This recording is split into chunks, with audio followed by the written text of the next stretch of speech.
Well, hello everybody. It was a nice quiet morning in the neighborhood until I brought the camera out, and then all of a sudden I got a bit of background noise going on, so bear with me. But since it's September now, it's time to definitely harvest up some of my crops. Today I'm going to be harvesting up my Swiss chard, giving it a bit of a quick clean, and then drying it for long-term storage.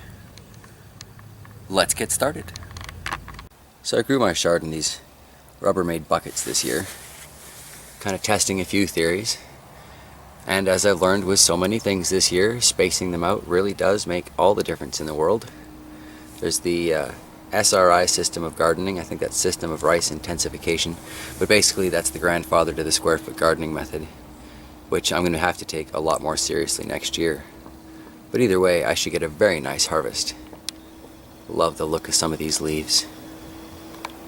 Well, alright, let's get started.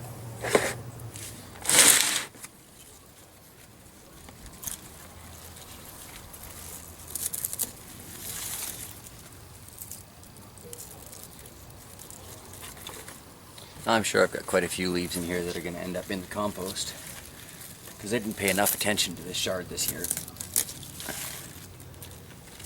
But at the same time, I'm fairly certain that when it's all said and done, I'll have plenty dried to see us through at least the winter. And my chard gets up and growing pretty fast here in the spring. Let's just flip that the other way.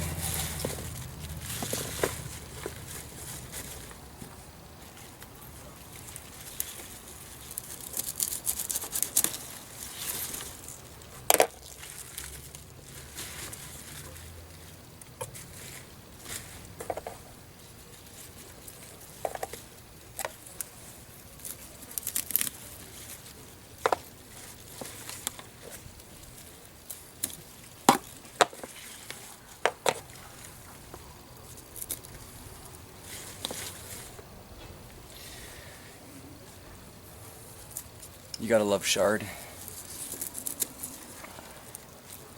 So much easier to grow than spinach, I find. But a more than adequate substitute, nutritionally speaking.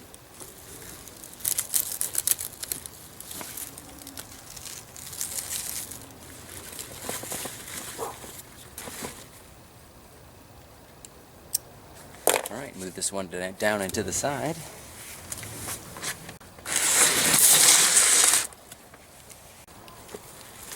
Well, that bucket looks pretty good. Another bucket here, and another storage tote.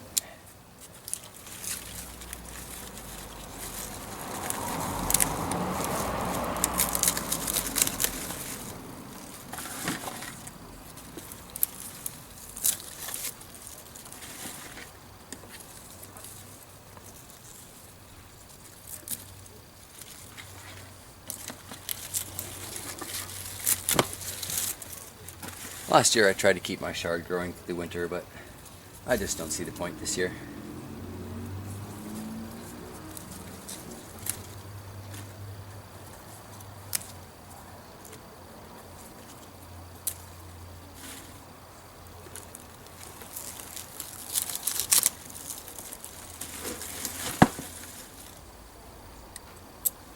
And here we have two nice full buckets of chard ready to go. Before I can dry this, I'm going to need to process it just a little bit. So to do that, I'm going to rinse it off with some apple cider vinegar, nice affordable stuff, and then I'm going to go through it and just cut off any of the bits that I don't necessarily want into my future soups and stews.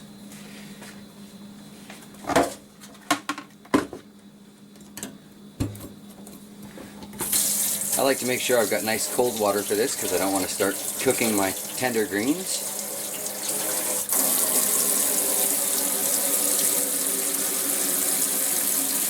And then any vinegar will do, just we use apple cider vinegar around here. It's not terribly expensive, so give it a good splash.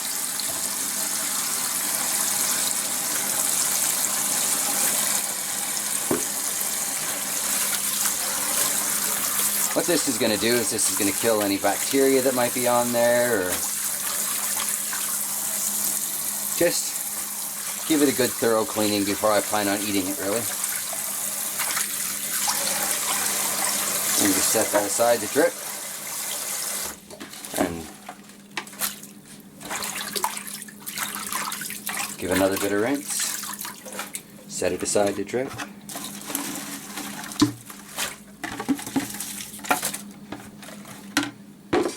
And I've got my convenient bucket right there, so when I start sorting for compostables, I'm good to go. Look at that one. That one, for example, not much point in keeping that. To the compost it goes.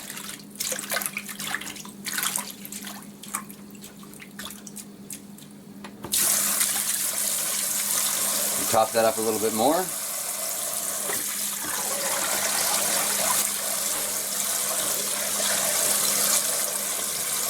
Throw another splash in there. Don't need to, but I'd rather be safe.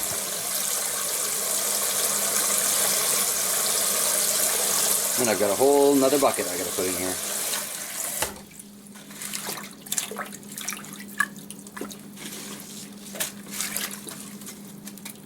Now I haven't found I've got any issues with my produce taking on an apple cider or a vinegar flavor from doing this.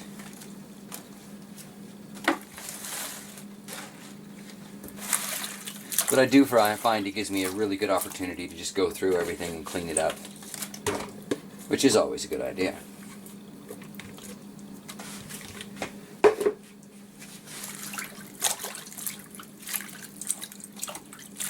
Well, that's a lot of chard. That might just take me a couple trips with the dehydrator. For this next step, I'm just going to go through and cut off any of the bits that I'm not going to use. I don't tend to use the stalk, so I'm going to start with that. And I'll cut off any excessively brown bits. Get rid of whole leaves if I feel like it. It's the joy of growing your own. You don't have to be quite as worried.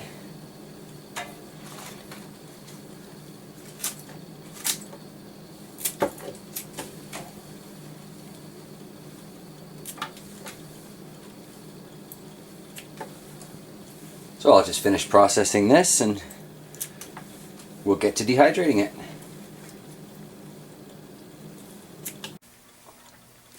Well, I'm only about halfway through that chard and I've already got way more here than my dehydrator is going to be able to deal with in a single run.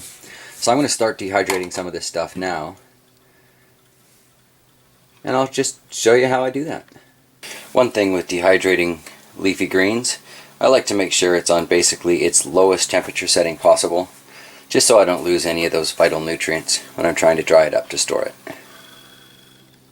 For those of you who have never used a food dehydrator, these things are incredibly straightforward, very simple to use, and I strongly recommend getting one. I really shouldn't be layering it up like this according to the directions, but I don't really have a lot of options. I don't have enough trays to do all of this at once, and I do need to get this stuff stored away as soon as possible. When the weather changes around here, it changes hard and fast. But luckily for me, this stuff does dry fairly quickly. So I should be able to process all of this before I go to bed tonight.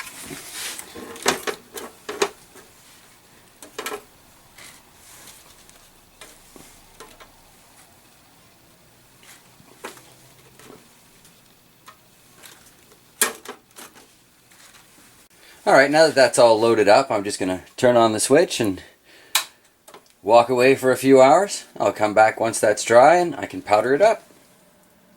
Dehydrator's been on for a couple of hours here, and I always find with these thicker leafy greens that if you look, the bottom is drying fairly quickly, but as we climb up the trays, it's not drying anywhere near as well at the top. So every few hours or so, I like to just move this top tray down to the bottom.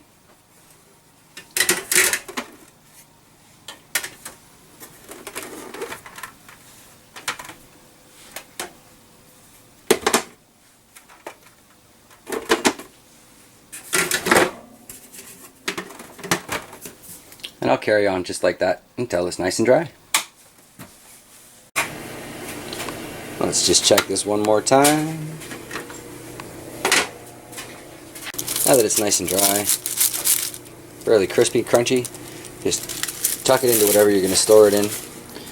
We use a Ziploc bag around here, save the jars for jellies and jams. And there you go. That'll last for as long as you need it. Great in soups, great in stews. Mix it into some cream cheese. Cook it up some phyllo pastry. But that will be a later video. Alright, thank you all for watching. Happy gardening.